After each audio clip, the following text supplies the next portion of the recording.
tentang kapal. Apa jadi LCS hari tu, apa jadi? Saya tak nak komen pasal LCS panjang-panjang sebab tak ada pendetailan lagi. Tetapi hari ini Perdana Menteri sudah dedahkan berkenaan dengan LCS. Bukan Perdana Menteri, Menteri Pertahanan. Dari 6 jadi 5 kapal. Projek LCS dikecilkan, kos naik 11.2 bilion.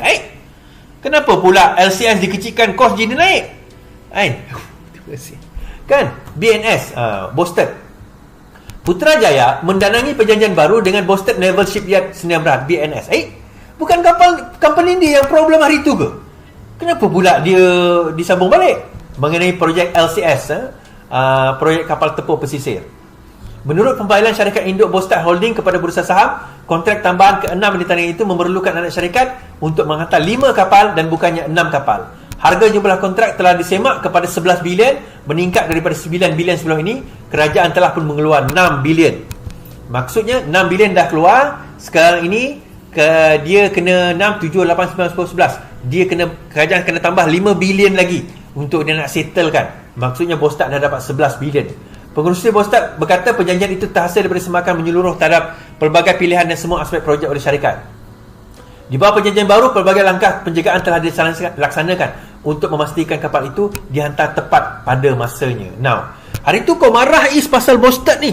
Kenapa tiba-tiba dia dapat balik projek ni? Kan? Bukankah ini satu dah lah tambah pula kos? Okey, pertama tambah kos tu sebab yang projek 9 bilion tu tanda tangan yang dulu.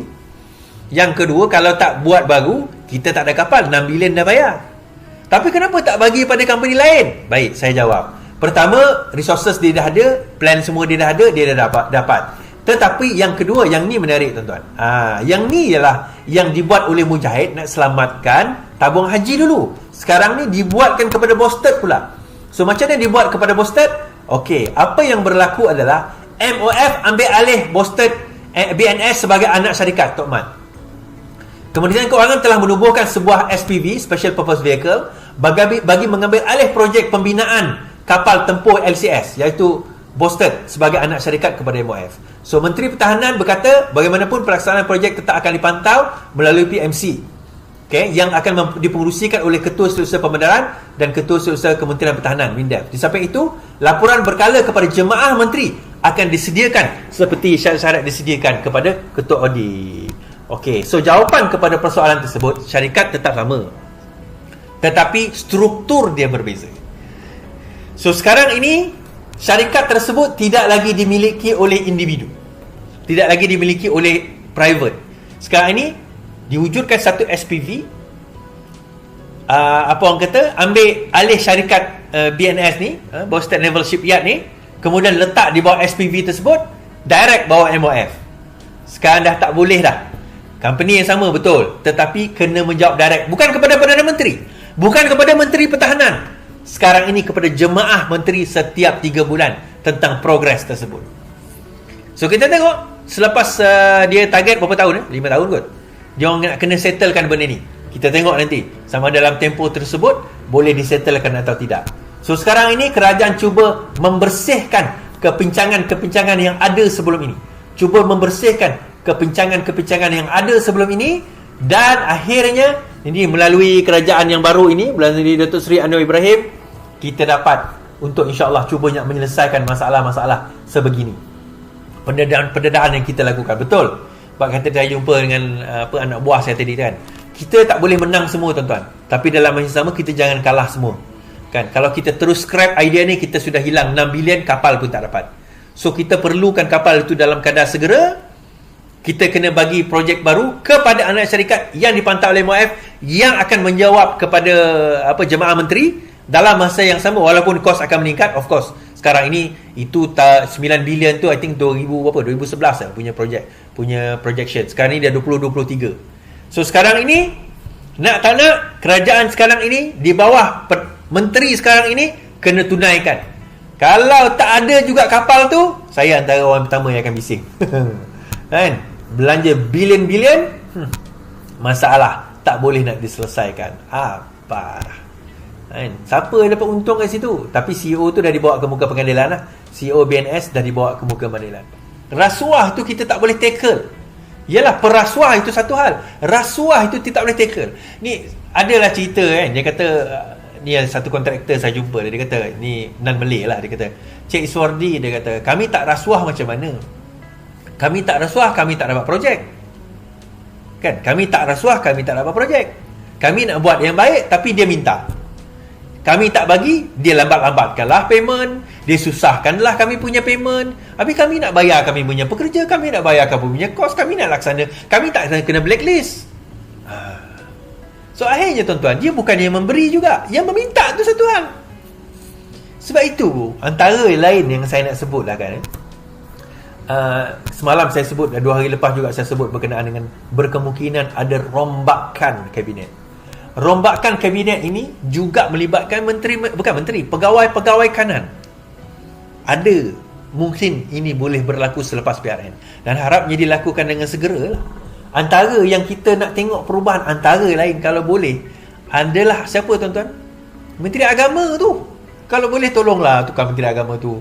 Oi, 2 ulama besar hari ni datang tuan-tuan. Habib Omar dengan Ali Jumaah datang. Dia punya soalan macam budak sekolah. Hai, budak first year degree pun tak tanya soalan macam tu lah. Kalau betul lah yang saya dengar daripada kawan saya cakap, saya tak dengar sendiri soalan tu, sebab saya tak pandai cakap Arab. Kan? Saya dengar lah. Tapi level dia tu, tolonglah tukar orang lain. Saya kata hari ini semalam ke hari ini, Mujahid Yusof Rawa telah diangkat menjadi senator. Saya dah cakap semalam. Saya harap supaya beliau dilantik menjadi Menteri Agama. Ada yang kata, tak boleh, dia terlalu liberal. Saya kata, liberal macam mana? Oh, nanti seluang bantai dia. Tak apa, itu seluang bantai dia dulu. Masa itu tak ada siapa pertahankan. Tak apa, kali ni kita akan mempertahankan ulama' kita. Ustaz Dr. Mujahid Yusof Rawa, rahmatan lil alamin. Yang tahun 2018, 2019 tu, dia lah yang selamatkan tabung haji, tuan-tuan. Kan, kita kena beri terima kasih kepada Dr. Mujahid Yusof Rawa. Terima kasih Tinas. Dia yang selamatkan tabung haji. Dia yang perkenalkan konsep rahmatan lil alamin, bahawa kita ni, agama Islam ni bukan agama yang keras. Dia agama yang lemah lembut, agama yang bertoleransi, dan agama yang ada fikir. Bukan terus agama menghukum. Dia agama yang mendakwah. Dia bukan penghukum, dia pendakwah. Itulah konsep rahmatan lil alamin secara umum. Kan? Bagi saya, kalau boleh tukar pada Mujahid lah. Ini Suwardi cakap, bukan arahan, tak. Sebagai rakyat Malaysia, ini saya yang cakap. Tuan-tuan tak setuju, tak apa. Sebab kita nak melawan ni tuan-tuan, bukan setakat nak melawan rasuah. Kita nak sibuk nak melawan ni kebencian dalam agama, kebencian dalam bangsa. Bangsa dan agama dimain-mainkan. Kononnya memperjuangkan agama, tetapi dia guna itu untuk apa? Untuk kepentingan peribadi dia. Adakah benar terhadap siasatan terhadap dana judi dilakukan? Kemudian Azalina selaku Menteri Undang-Undang kata soalan itu terlalu luas. Jadi setakat apa yang diberitakan di bawah, tidak ada siasatan yang melibatkan dana judi tersebut, ataupun yang sewaktu dengannya lah, lebih kurang macam itulah dakwaan dia. Kemudian timbullah orang-orang PN ni pun berteriakan, berteriakan lah.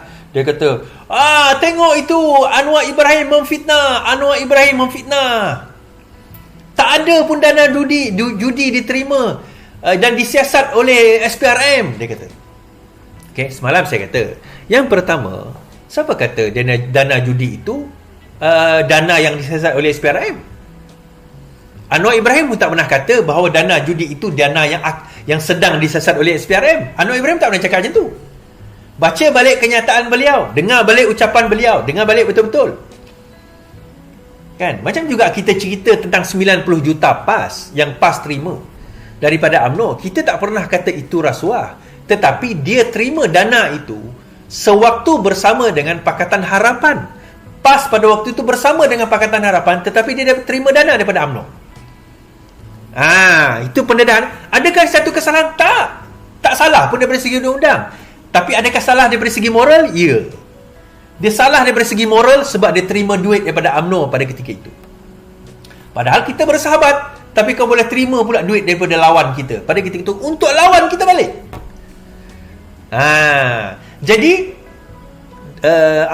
berkenaan dengan apa orang kata dana judi ni, Azlina menjelaskan, ni bukan dia kata ada kes tapi digugurkan, bukan. Dia cuma kata daripada semakan belum ada lagi siasatan atau dakwaan. Itu yang dia kata. Tetapi bukan bermakna tidak akan ada. Ada orang kata, 6 bulan takkan tak ada apa-apa. Hari tu 3 bulan kita buat kau orang dah bising. Tak, dia tak ada beza tuan-tuan. 3 bulan ke, 3 tahun ke, 30 tahun ke, jenayah dia tak ada expiry date. Kita dapat bukti, kita boleh dakwa. So Al-Zalina kata dalam wawancara, dakwaan dana judi, SPRM boleh buka fail bila-bila masa. Menteri di Jabatan Perdana Menteri Al-Zalina berkata dia tidak pernah menyatakan siasatan isu perdanaan pilihan raya daripada syarikat judi sudah ditamatkan atau digugurkan. Sebaliknya, kata ahli Parlimen Pengerang itu, jawapan tersebut yang dibuat Yediawan Rakyat semalam hanya memaklumkan tiada fail siasatan dibuka. Dalam hal SPRM sebagai badan yang bebas dan berkecuali, tentu sekali akan ada akan dan berhak menjalankan siasatan berkaitan dan membuka fail siasatan sebagaimana perlu mengikut Akta SPRM. Semalam media melaporkan SPRM tidak mengesahkan dakwaan bahawa PN menggunakan dana daripada syarikat perjudian untuk membantu membiayai kempen mereka pada pilihan raya lepas. Katanya, SPRM telah menjalankan siasatan terperinci berhubung dakwaan itu. Bagaimanapun, SPRM berbati maklumat terlalu umum dan tiada pihak boleh mengesahkan isu itu. Justru tiada apa-apa fail siasatan dibuka ke atas isu ini, katanya. Ekoran kenyataan itu PAS, salah satu komponen mendesak Perdana Menteri membuat permohonan maaf secara terbuka kerana membuat kenyataan berkaitan perkara itu dalam tempoh masa yang lepas. Tuan-tuan, ini again, bila Anwar sebut, minta maaf ada rasa kat belakang, bila Anwar sebut tentang perkara ini, dia bukan bercakap, again mungkin legality itu ada, sama ada rasuah atau tidak itu ada, tetapi dia bercakap dalam konteks umum, kemudian mengatakan, takkan memperjuangkan Islam, memperjuangkan Melayu dapat dana judi. Nah, ada orang kata, kalau betul dana judi, maka samalah, maka tangkaplah kami atau dakwa dalam SPRM. Nah, dana judi ni tuan-tuan, mungkin bukan rasuah pun. Siapa kata dana judi ni mungkin rasuah? Kalau tak rasuah, apa masalahnya is? Dana judi. Itu isu dia. So SPRM dia akan menyiasat dana kalau berkaitan dengan rasuah. Kalau dia bukan rasuah, tak ada masalah.